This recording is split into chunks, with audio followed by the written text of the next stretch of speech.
Megastar Chiranjeevi నట ప్రస్థానంలో స్వయం కృషి ఒక అద్భుతమైన మైలురాయి. కమర్షియల్ హంగులకు పూర్తి దూరంగా కేవలం నటనకే పెద్దపీట వేస్తూ కళాతపస్వి కె. విశ్వనాథ్ తెరకెక్కించిన ఈ చిత్రం గురించి ఎవరికీ తెలియని ఎన్నో ఆసక్తికరమైన విశేషాలు ఉన్నాయి.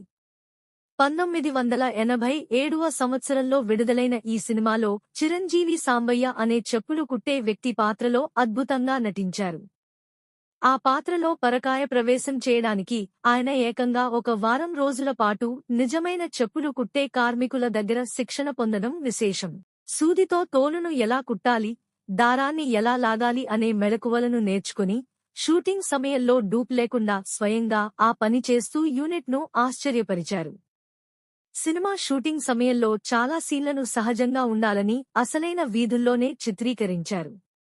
చిరంజీవి గారు రోడ్డు పక్కన కూర్చుని చెప్పులు కుడుతుంటే అటుగా వెళ్లే జనం ఆయనను గుర్తుపట్టలేనంతగా ఆ పాత్రలో ఒదిగిపోయారట. తెలుగు సినిమా ఖ్యాతిని ఖండాంతరాలు దాటించిన చిత్రమిది.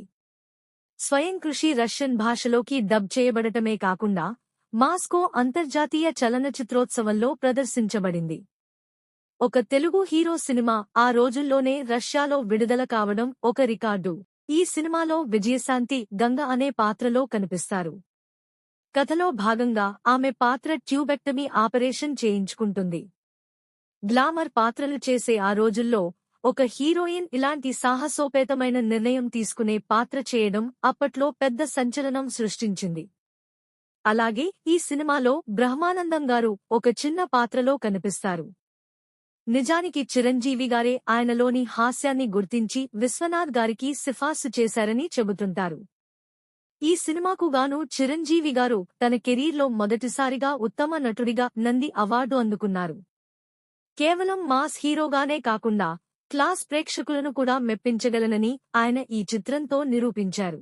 సినిమా విషయానికి వస్తే ఇది ఒక సాదాసీదా చెప్పులు కుట్టుకునే వ్యక్తి తన కష్టార్జితంతో ఎలా కోటీశ్వరుడయ్యాడు అనే స్ఫూర్తిదాయకమైన కథను చూపిస్తుంది.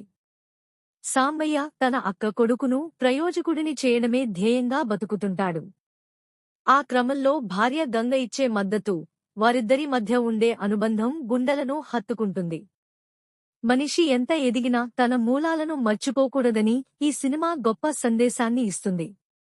క్లైమాక్స్లో కోట్లు సంపాదించినా ఆడంబరాలకు లొంగకుండా తిరిగి తన పాత వృత్తికే సాంబయ్య వెళ్లడం సినిమాకే హైలైట్గా నిలుస్తుంది. రమేష్ నాయుడు అందించిన సంగీతం ఈ సినిమాకు ప్రాణం పోసింది. కమర్షియల్ సినిమాల హోరులో ఉన్న చిరంజీవి గారిని నటుడిగా మరో మెట్టు ఎక్కించిన స్వయం కృషి నేటి తరం యువతకు కూడా ఒక గొప్ప పాఠం లాంటిది. ఈ వీడియో నచ్చినట్లయితే మా ఛానల్ని లైక్ చేయండి, షేర్ చేయండి మరియు సబ్స్క్రైబ్ చేయండి. Thank you friends.